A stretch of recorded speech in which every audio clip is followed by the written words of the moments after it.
Cousin Internet. It's me, Cousin Todd, with Mama's Comedy Show. And with me is Cousin Jaimz. Hello. How you doing, Jaimz?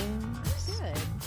You know, it's my voice. Yes, I don't know if it's allergies The weather change. or it's just like my upper register is gone. So you can't sing in falsetto? Yeah, well, it's just that mixed voice, like when I'm like, "Hey, Jaimz." Oh, when you're telling lies. Yeah. Oh, I love you Yeah, too. when I'm like, "I love you too." I can't even do that. I can't even do the joke. How was your week? Oh, very busy as usual. I went to Yeah. IAPA today. That was cool. Yeah, did you see anything cool? Oh, yeah. I took a picture with Big Bird. Oh, I saw. Oh, it's like a dream come true. It was amazing. I think it would be funny to have like a Muppet themed room, but Yeah. like the theme is the theme is you're a hunter who has hunted down No, Muppets. You stop talking right now. And you have like a Cookie Monster bearskin You rug. stop talking right now. You asshole. Bert and Ernie. I hate you. No, it was really cool. IAPA is the International Theme Park, whatever, amusement park. Yeah, I used to work it convention. every year. It's literally like somebody saying, let's build a room full of crazy shit and just let adults come in and go nuts. And it was so great. We got to ride a roller coaster inside, and I'm thinking, okay, so the inside roller coaster, inside the convention center, you think, oh, it's set up for a demonstration. It was awesome. It was crazy. Not to make you feel weird about that. I was working there the year when one of those broke, and a girl almost had her leg pulled off. Holy shit. Yeah. It was one of those like bungee jump into a net thing. Oh. And the net did not catch her. Oh. And I guess it faulted in a couple different ways. And that probably didn't get sold. oh my God, like it was on the news. And I remember like I was working in a different booth. I was performing as like a robot and, just doing like comedy bits and stuff. And then all of a sudden everyone gets real quiet.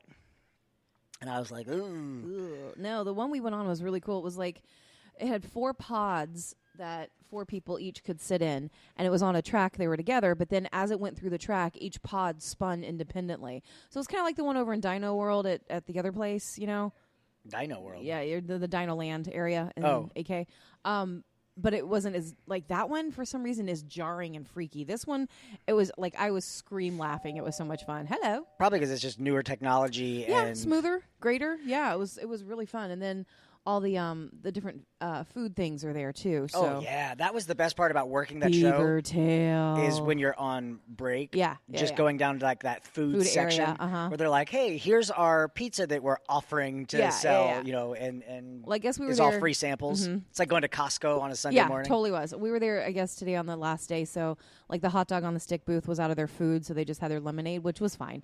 But yeah, some of the vendors, I mean, mostly I'd say good 80% of it was all sweet. Yeah. So it was like fried donuts and cotton candy and lots of ice creams. How often do you think they change their oil? Because like in when the convention? no, but I'm just like if you have one of those, if you're at a fair and you and you do probably those, each city, right?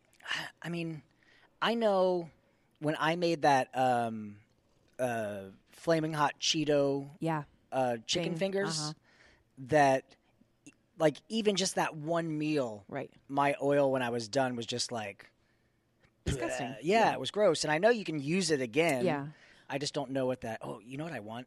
A car that runs on it? No. Because I know somebody who has one. His car smells like French fries. Yeah, exactly. I've awesome. heard people talk about that. Their it's awesome. car smells like French fries. And I was like, yeah, that's awesome. But except, when you're picking a girl up and you're like, hey, come into my French fry mobile. Are you kidding? If she's the right girl, she'd be all for it. Yeah, or I guess it would hide farts. Yes. Excellent. Excellent. Except for the sound. Like, more French fries. That's just my engine. What was the Simpsons episode where Homer would fart he was a used car salesman, and he would fart in the car and turn up the radio to try to cover up the smell. Homer. The one thing I was surprised about today, though, was that they have all the toy companies for people to buy for fair games and whatever for, like, prizes, Yeah. But then today was the last day, so we're going around and looking at all different things. We're like, are you selling these today? And nobody was selling any of them. It was really weird. Like, I've worked conventions before, too, and on the last day, it's like... You want to get rid of everything. Get rid of it. You You don't want to pack it up. Yeah, exactly. But, yeah, none of those toy people, like, not a single thing. Nobody was selling anything. One of the companies that I was working for, they sold these, They used to be huge, like back in the day, but Your they testicles? were these. No, those are always huge. Oh. It's my penis that's small. True. But the the technology behind those bouncing balls that when you'd bounce them, the two LEDs would flash. It's the guy that owned the patent on those. Oh, sweet. And he would, first of all, like really great guy, super, super wealthy, but super chill and very approachable. But he would just take a box of those balls that light up when you bounce them. He would go to the airport with like a regular plane ticket, and he would just stand there at the counter and just kind of bounce the balls until they would look at it. And he'd go, "Oh, do you want this? Oh, Here, cool. here's a box of them." And they would upgrade him to first class. And it was like, it's 25 cents that he spent on that. You can if you play it right, you can upgrade to first class if you mention that you work at Universal and have your comps on you. Oh, really? Well, when we used to have paper comps, yeah. Oh, yeah. Yeah, that buys a lot of stuff. Well, you can when I trade worked for at wigs. when I worked at Bushwick Gardens, they would give us free beer every month. Yeah, I remember And that. since I don't And drink, SeaWorld. I would just save it. Yeah. And I would have a Parties. stack of it. Yep. And well, not just parties, but if I need to get my oil changed or Yep. new brakes put on my car. Yep. Oh, shit, my brother's birthday's next week. It's what I usually do is I put Give him beer? Yeah, I put a case of beer on his doorstep because he lives a block from me. So Oh. it's like, happy birthday, good morning, beer. Beer. What kind of beer do you get your brother for his birthday? We can tell a lot about him by the kind of beer. He likes High Life. I don't know what that is. It's like I think it's local, but it's like almost like a craft beer, but Oh, okay. yeah. Oh, they're going to be like, Miller Lite. And I was like, oh, you're putting that in front of his trailer. No. My brother's it's weird. He's my little brother, and I always Miller Lite. I Yeah, always think because of that's what him- we sell here. Because it's cheap, right? Yeah. Now, I always think of him as 8 years old, so it's odd that he's like grown with a family. And my nephew's birthday is actually Sunday. He's going to be 6, so it's very strange that my brother's like a grown up. But to me, he's always going to be my little brother, you know? Yeah. So there you go. But like 15 of my family members have birthdays in November. It drives me crazy. I just saw my grandma for her birthday, and she was my grandmother is in an advanced state of dementia, bedridden, and blind, and can't talk. That's terrifying. Yep. That's like that. That's it's like your own personal nightmare. But what if that's the greatest thing in her life? Like, what if that Because she doesn't have feeling? to take care of anybody. I mean, I remember getting to this conversation with my ex where she's like, it was during the Terry Schiavo thing. Oh yeah. Are you guys old enough to know Terry Schiavo? Beth is. Terry Schiavo? You don't know that name? Oh, okay. You don't know who that is? So it was this girl who. It was a right for. She was in an accident or something happened and she was incapacitated and she was in a hospital and she was clinically brain dead and it was just machines keeping her alive.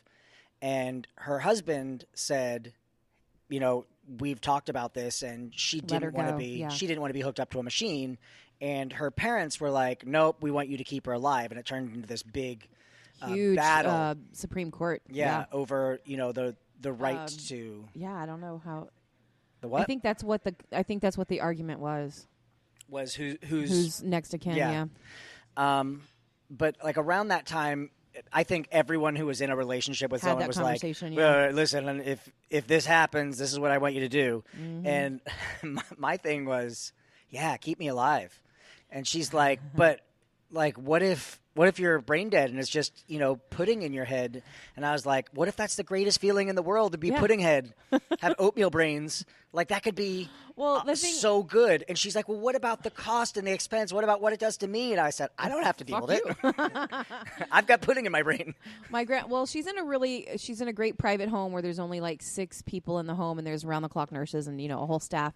But she's more cognizant in the morning if you go and visit her, and she'll laugh and she'll try and talk with you and she'll react to you talking. I don't trust those nursing homes. It's not a nursing home. It's a private home. And it's private care. What's the difference? It's not a facility. It's a private home. But it's... Like it's someone's house? It's a house that is run... How many people live there? 6.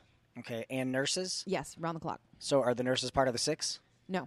So... There's 6, like, patients, I guess you could say. Right. 6 residents. That's what they're called. One creepy nurse who's going to diddle them when they're sleeping. No, there's 3 ladies, and they do round-the-clock shifts, and they're all Haitian. They're all very sweet. The house is very clean.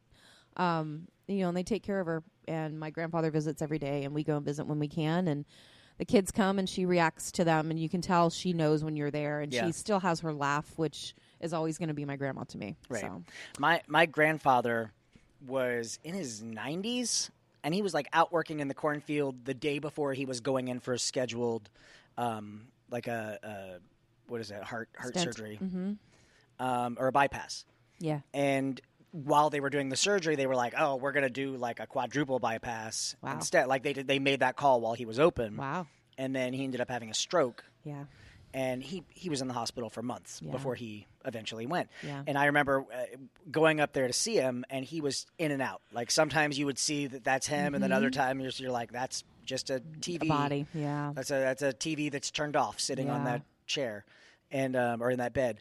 And at one point, because he was wearing a diaper. Yep. And he kept sticking his hand down the back of his diaper.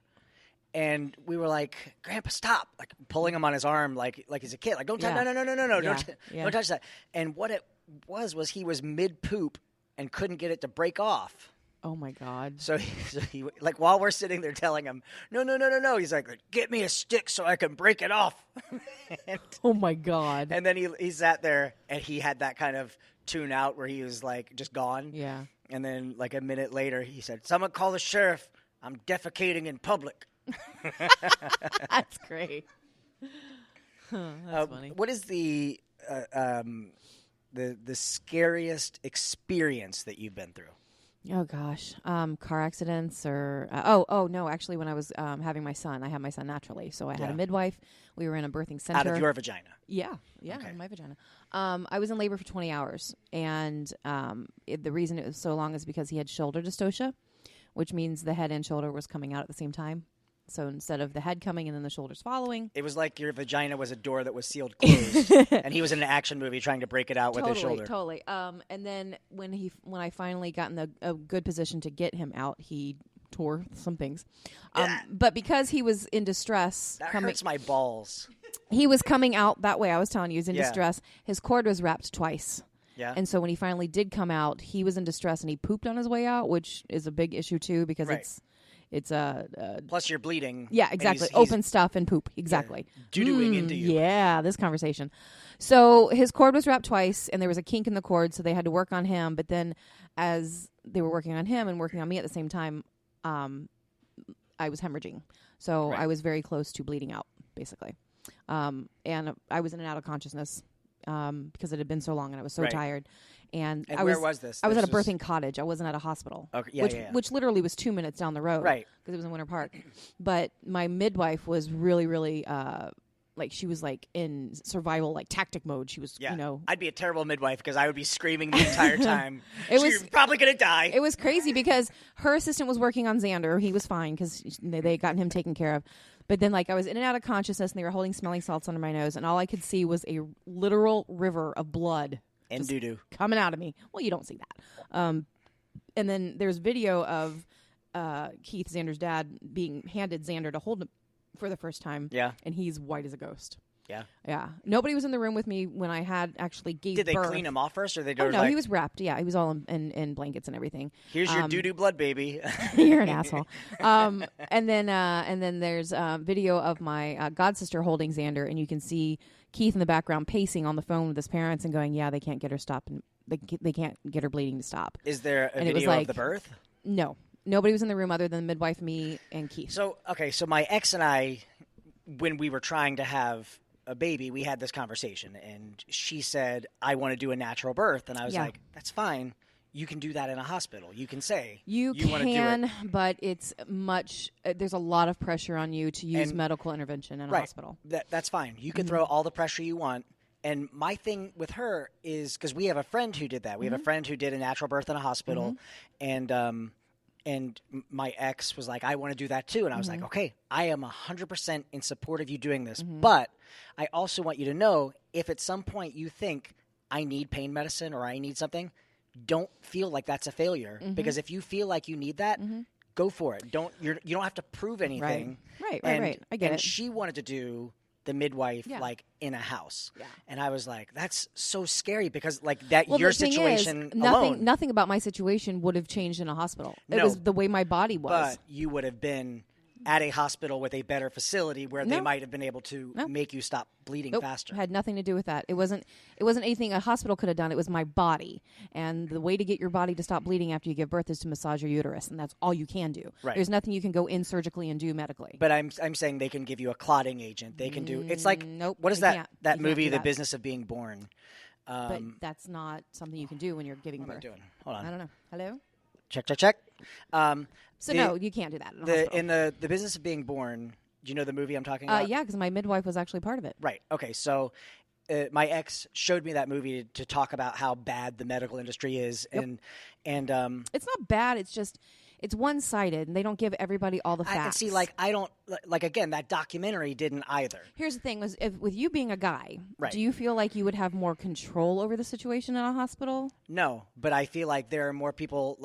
Same thing with a midwife. I'm not going to jump in, throw my elbows in, because I don't know what I'm doing. Right. But I have more trust in a building that's dedicated for that, as opposed to someone whose bathtub you're poop bleeding but in. it's not. And a midwife in a birthing house or birthing cottage is exactly the same and held to higher standards than a hospital is. Well, because it's fucking lunatics. But the thing that happened, people have been giving birth for years without hospitals. I know. Okay. Yeah, but also our mortality rate has improved since we've been put in hospitals. No, it has not. No, that's not true. It absolutely has. That's one of the things in the movie that they say that I was like. But the cesarean rate the unnecessary cesarean rate has been ridiculous. But I'm saying, we survive more than when you're pooping out a baby in the woods. You don't poop babies out. They poop when they come out. I know how that works. Your butthole opens up. No, that's how Republicans are born. But the thing in that movie that got me, because I was like, okay, I'm giving this a shot. Then at the end of the movie, the woman who's filming the documentary has to be rushed to a hospital because of complications. And I was like, if you were in a hospital... You'd still have to be rushed to another room with another team. Going to another room is different than getting into an ambulance and going down the street and dealing with traffic. Like I said, it's an opinion thing. Right. Yeah. And I'm for, if you want to do natural, that's fine. But do it in the hospital just in case. It's like if I'm going to play, what's that, do you know Five Finger Filet? Uh-huh. If I'm going to play Five Finger Filet, I want someone who's going to be able to stitch my hand up when I fuck myself up. Or if I fuck myself up. So you asked me what my scariest experience was. That was it. Or, like I said, car accident when my son was in the car with me. It wasn't horrible, but it was still really scary because he was involved. And, right. And that's the thing that happens when you have, I don't have a child of my own. Yeah. So I understand that's something that develops... you know, like who's the comedian that said that? Like his friends that are like, you don't know, you don't have kids, so you don't know. That's true. Yeah, I get it. I get it. I don't get it. You know, it's that thing. Yeah. I can imagine it being terrifying. So what's your scariest thing that you've ever had? I was running a birthing center, and I hate you. No, I was trying to think about this too. I think the scariest thing that I've been through. Have you had a near-death car accident or somebody attack you or something? I was driving and I was stupid because I was 16. It was your own fault? Oh, yeah, but it wasn't an accident. So it was when you're 16. You're invincible. You're immortal. Yeah, of course you are. All 16-year-olds live forever. I remember Tony was with me. Of course he was. And Tony was... Where is he? I miss him. Tony was... I talked to him today. He was in the back seat of my car. Our friend Jeff was sitting shotgun. And there was a car that was it was a 2-lane road, oncoming traffic and us. And the car that was in front of me was just going so slow for me as a 16-year-old who has places to be. And girls to do. Yeah. Yeah. And so I'm going to go around this car. And then he did the dick move of speeding up. And I was like, no fucking way. So I gun it. I'm in oncoming traffic lane. Gunning it. Trying to go around him? Trying to go around this car that's now competing with me. Oh. Tony in the back seat looks ahead and goes, car. And I see a car further up the road coming towards us, but I'm so you don't slow down. No fucking way. I'm speeding up, and I am going to, my friend Jeff. You're playing chicken with this car. My friend Jeff, who was riding shotgun, was halfway out the window. He was going to leave. He was ready. I'm leaving this situation. I think he was trying to grab hold of the car as we passed by, thinking that one would be safer. Yeah. But I swear I could hear paint scraping is how close I was to both of those cars. Oh, no. This isn't. This is a similar story of me being stupid.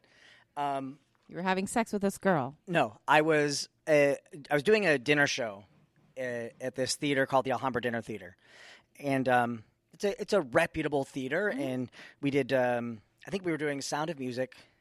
I was like, please tell me you were Liesl. I was Rolf. Oh, of course you were. And I was Rolf. Mm-hmm. Rolf in the show is different than Rolf in the movie. Oh yeah, very much so. In the movie, he turns them in. Mm-hmm. In the play, he lets them go. He hides them.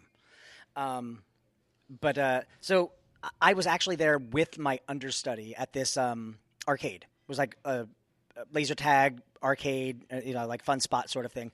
We're just hanging out, and as we're leaving, there are two Mustangs, like one in front of me and one behind me.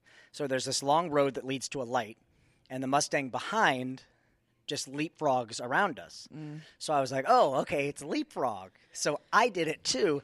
I'm in like a Geo Metro. It was literally a Geo Metro. I love Geos. I thought they were cool. These two guys, these two Mustangs, were friends with each other, and apparently they did not like the fact that their Mustang just got passed by a car that runs on a 9-volt battery.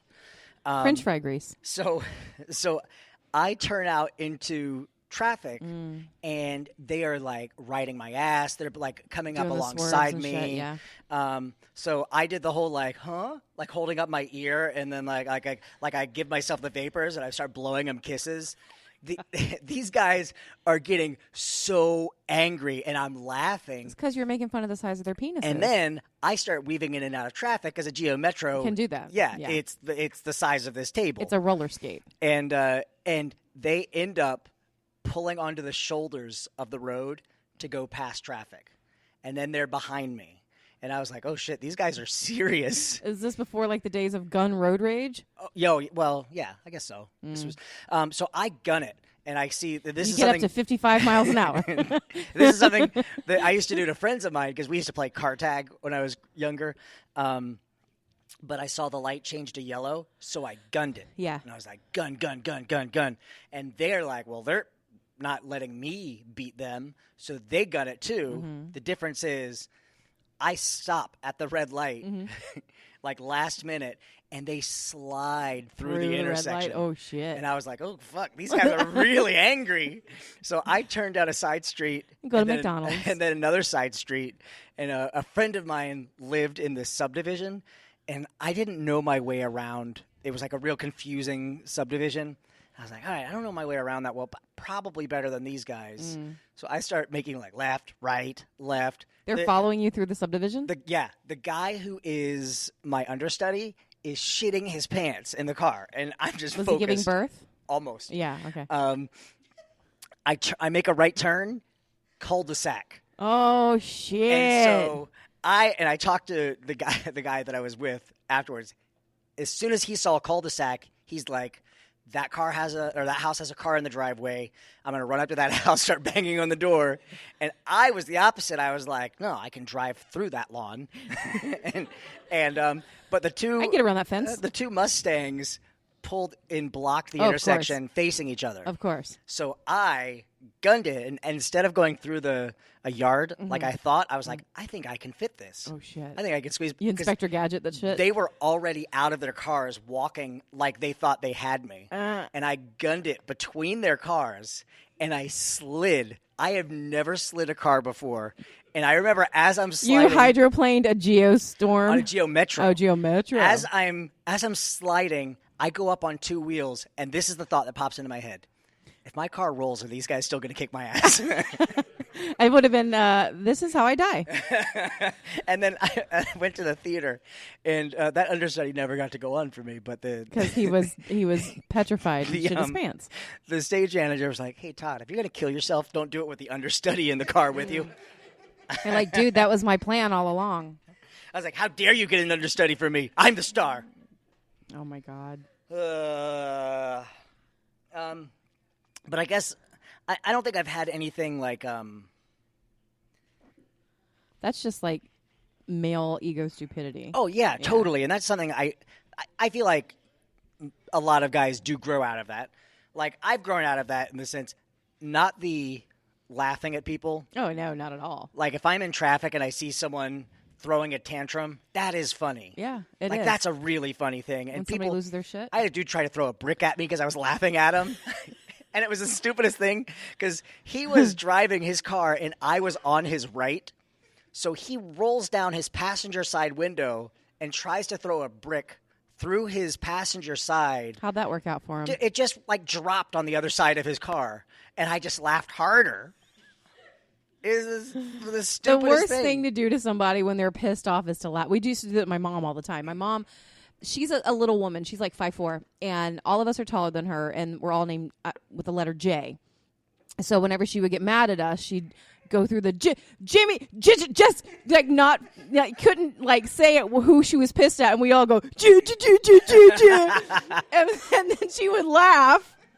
So she would stop. She would get even more angry, but she would be laughing about it. And we'd all get around her because, again, she's 5'4", and I'm the shortest of my siblings at 5'7". My sister's 5'10", my brother's 6'2". So we'd all get around her and just, like, stare down at her and go, Joo. That's like the poor woman's just so tortured. The joke where the kid gets called to the principal's office, and the principal says, what's your name? And he says, David. And the principal says, do you have a stutter, David? And he says, no, my dad did, but the guy who signed the birth certificate was an asshole. That's funny. You should tell that tonight. That's funny. But what were we just talking about before that? Oh, laughing. Yeah, laughing at people. So okay, another same ex. Isn't she like technically your only ex because she's your ex-wife? Well, ex-wife, yeah. But I don't like arguing and I don't like fighting. Like I tend to shut down. My ex wanted to fight with me all the time, and he actually said to me in a screaming rage when he was like angry about, why won't you fight with me? And I was like, because I'm a grown up and I know how to talk. Yeah. No, listen, when the cops show up, it's not going to be their knee in my back. I was like, this is not like a normal adult thing to do. You're being a child. Which he liked even more. She was yelling at me, and I remember her just being in that beet red face. Oh, I think you've told this before. And that voice in the back of my head that just went, Don't laugh. Don't do it. And the minute I heard that voice say, don't laugh, I just started laughing. Yep. And the look that went on her face when I just kind of went, Buh. The look on her face was like I flicked her in the nose. Oh, yeah. Because there was like a stunned, what the don't laugh at me! That was the time my dog bit her. Oh, yeah, you were telling me about that.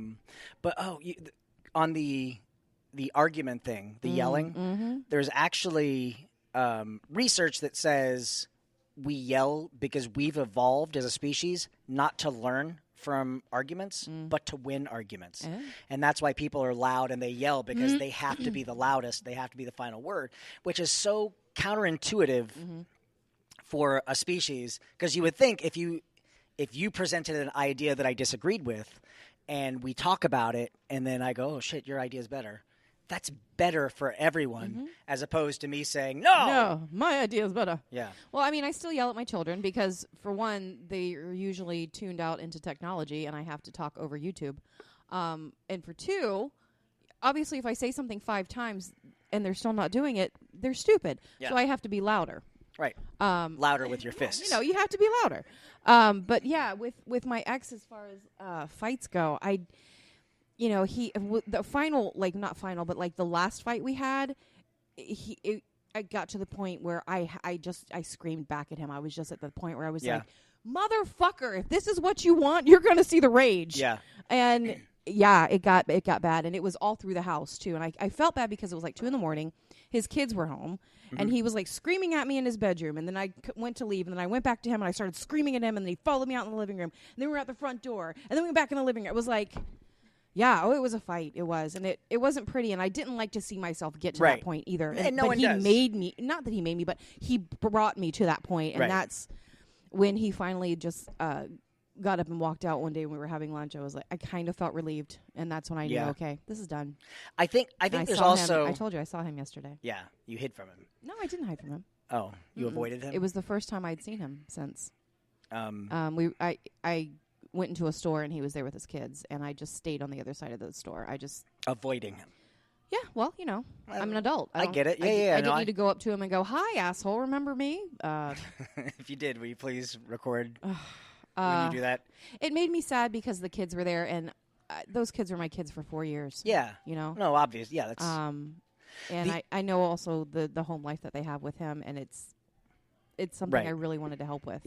I think something that's interesting in the way that we fight... How long have you guys been together? 2 years? When's it 3 years? So in August it'll be now 2 years. So 2 years. Do you guys fight? Yeah. Do you yell? Fight?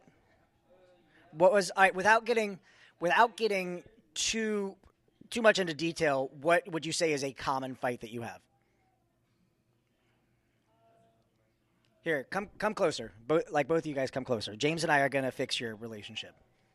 Yeah, because I'm the person to talk to about relationships. Here's a chair. All right. Although I have been dating lately. That's interesting. All right, so you got to get kind of right up on that microphone. So first of all, introduce yourselves. Hi, Rosanna. Rosanna Donna. And I'm Chris. Rosanna and Chris. All right, so without getting into too much detail, what was your last fight about? And unless it's something you don't feel comfortable. So who's going to wear the beanie? Oh, yeah, actually, yes. Yeah, the beanie, remember? I thought my beanies looked stupid. No, a real fight. I think it would have to be about the depression and stuff. So it went real. Yeah. That's usually how it is. But so that was my ex suffered from depression, and like how I caught that. That's a tough one because are you the one who has depression? Yeah. So that's actually to get real for a second. That's a difficult thing because it puts you in the situation of it's not her fault. But also being affected by it. But it's also, also not being able to help it. Yeah. That's something, I mean, I was with someone for 13 years that had depression. Because she was married to Todd. And it was she told me that she had it 6 months into the relationship, and I was like, damn it, it's like my leg is already in this trap. But I tried everything before, I did let me constantly be here for you. Let me take you out. Let me be the distraction. Yeah. Let me go buy you something. Let me, and it took a really long time for me to realize there's nothing that I can do. It has nothing to do with and it. it doesn't. The hard part. And I would say sometimes and this was where things fell apart for me, is I got to the point where I felt like I was drowning.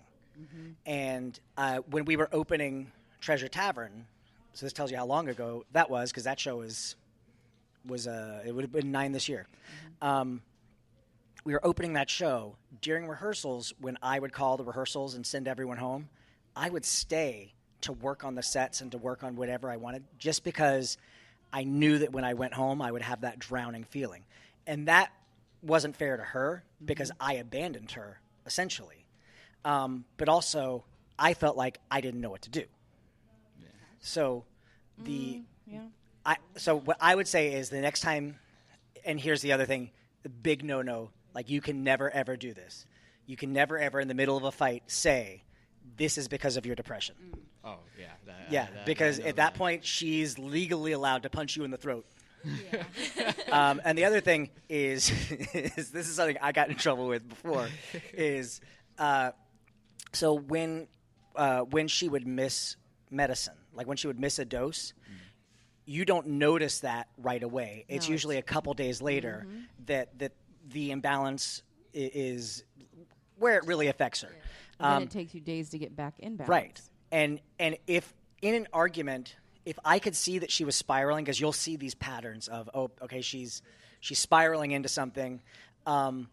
If you say, did you forget a pill?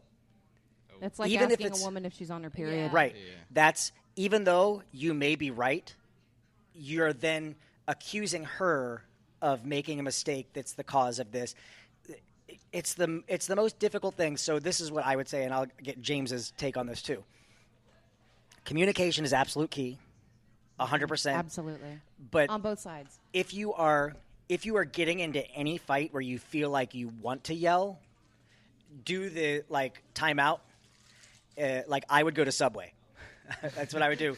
I would go to Subway. And now he owns a franchise. And I would eat a sandwich, and because that 15 minutes apart is a big deal. The other thing is, and this is counterintuitive, and this isn't something I learned from that ex. This was a different ex later on. Even when you're upset, make some sort of physical contact. If it's a hand on her shoulder or a hand on her knee, or if you put your hand on his back or on his shoulder or on his knee, any physical contact is better. Even though you're sitting in silence and you're angry, that physical contact is important. Because if you both are like, fuck you, I'm mad, fuck you, I'm mad, you're just building a wall between you. James, do you want to fix their relationship? Physical connection is a huge thing. Because, again, with this ex, when we would have fights, if he would just stop and kiss me or hug me or take my hand or something, it was instantly like, oh, you're still here. You know, even though we're screaming at each other or he was screaming at me and I was getting defensive, it was like, okay, yes, this is happening, but you're still here. You know what I mean?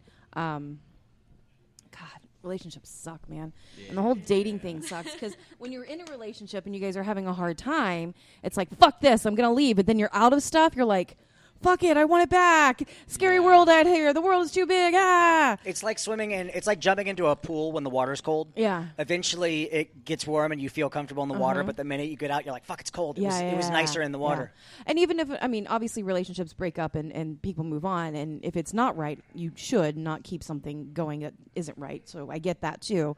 Obviously, I just had that. But it's so weird. I mean, you guys are young. Oh, my God, you're babies. And you think that you're grown up. It's so sweet.